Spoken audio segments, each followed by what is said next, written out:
अब गेस्ट की जानिब बढ़ेंगे क्योंकि जाहिर ये शेफ ने अपना जो पिज़्ज़ा है वो तैयार कर लिया है और हमारे साथ हमारे गेस्ट मौजूद हैं। काशिफ साहब मौजूद हैं। काशिफ साहब, जाहिर है कि हम देख रहे हैं टेक्नोलॉजी पे बात हो गई। अब हम थोड़ी सी बात करना चाहेंगे कि अब जो दौर जिस तरीके से हम देख रहे हैं, बच्चे भी सारे टेक्नोलॉजी के दौर में जो है वो आगे बढ़ रहे हैं, लेकिन अब सियासी सरगर्मियाँ बहुत ज़्यादा अरूज पे हैं और ये भी टेक्नोलॉजी के ज़रिए बच्चों तक जो है पहुँच रही हैं। ऐसे में बच्चे कहते हैं ना कि वो गैर सियासी होते हैं लेकिन अब सियासी होने शुरू हो गए। क्या कमेंट देंगे इस पर? ये तो देखें, जो पॉलिटिक्स है ना, ये तो इंटरेस्ट की बात होती है, चाहे वो बच्चे हो, बड़े हो या औरतें हो, जेंट्स हो, जो भी हो। तो ये डिपेंड करता है, अगर उनका इंटरेस्ट अगर पॉलिटिक्स की तरफ है और अगर उसको मतलब वो एज आ मतलब देखते हैं कि कैरियर भी अगर करना चाह रहे हैं, तो पाकिस्तान में तो एनवायरनमेंट आपको पता है कि क्या है। सर, अगर आपको मौका मिलेगा तो आप आएंगे पॉलिटिक्स? नहीं, मैं पॉलिटिशियन सही बनना चाहूँगा।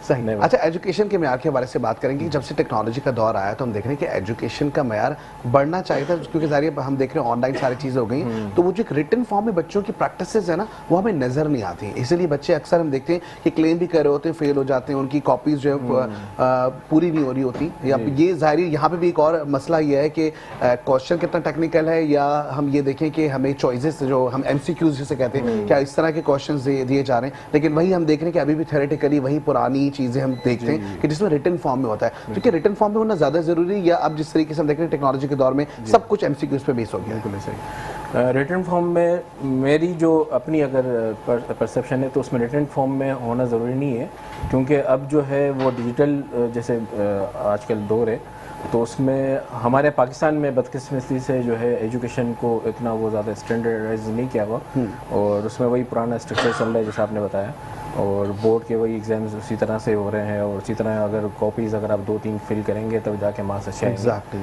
तो ये चीज़ रिकमेंडेशन नहीं होनी चाहिए, और हमें मतलब इसके अगर इम्प्रूवमेंट की तरफ जाना चाहिए कि एजुकेशन को हमें जैसे इंटरनेशनल लेवल की एजुकेशन है, जैसे एमसीक्यूज़ की बात कर रहे हैं, कॉन्सेप्चुअल एजुकेशन होनी चाहिए ज़बरदस्त। यानी कि रिटर्न और बहुत ज़्यादा मतलब फिल आउट करके हर चीज़ को जो है ना वो ज़्यादा प्रेजेंट करना कि ये आपने बहुत ज़्यादा लिखा हुआ है, तो वो नहीं, क्वालिटी होनी चाहिए, क्वांटिटी नहीं होनी चाहिए। ठीक हो गया। अच्छा, अब ये जो स्किल में आता है ना, ये जो आप बता रहे हैं ई कॉमर्स की हम बात कर रहे हैं, या जो चीज़ें डिजिटलाइज हो गई, आप पूरी स्कूलिंग जो सिस्टम है हमारा, उसमें स्किल्स पर भी काम होना चाहिए। जितना हम निसाब पर काम करते हैं, बहुत यंग एज से स्किल डेवलपमेंट साथ साथ चलनी चाहिए, तो बच्चों के लिए उनकी अर्निंग उसी लेवल से स्टार्ट हो जाएगी। हमारे इसकी बहुत कमी है, बाहर ममालिक में ये बहुत ज़रूरी है।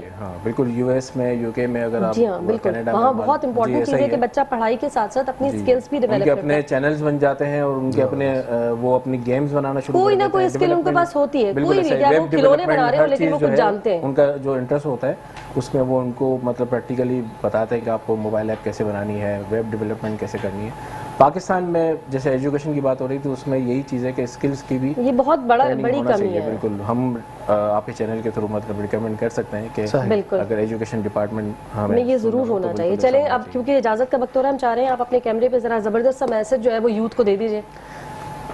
अस्सलाम वालेकुम।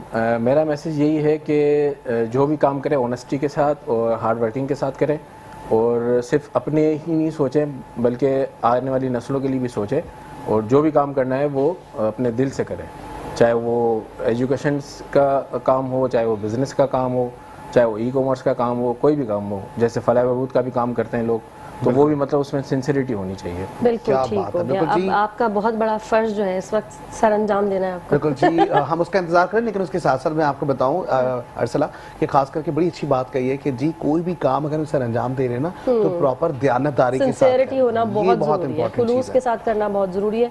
आप, मैंने तो सुना है अगर आप मेहनत से और प्यार से, मोहब्बत से कोई भी प्रोफेशन अपनाते हैं तो उसमें आपको तरक्की मिलती ही मिलती है। बिल्कुल ऐसा ही। और मेरे ख्याल से अब जो वो कहते हैं ना लाइव हुस्न जो होता है, बहुत आपका जरूरी काम है, जरूरी काम मेरा आ चुका है, और मैं चाहूंगा कि हमारी टीम के मेंबर जो हैं वो हमें मेहमानाने गिरामी। अच्छा जी, हबीब कलेक्शन की जानिब से ये एक छोटा सा गिफ्ट है जो आपके लिए।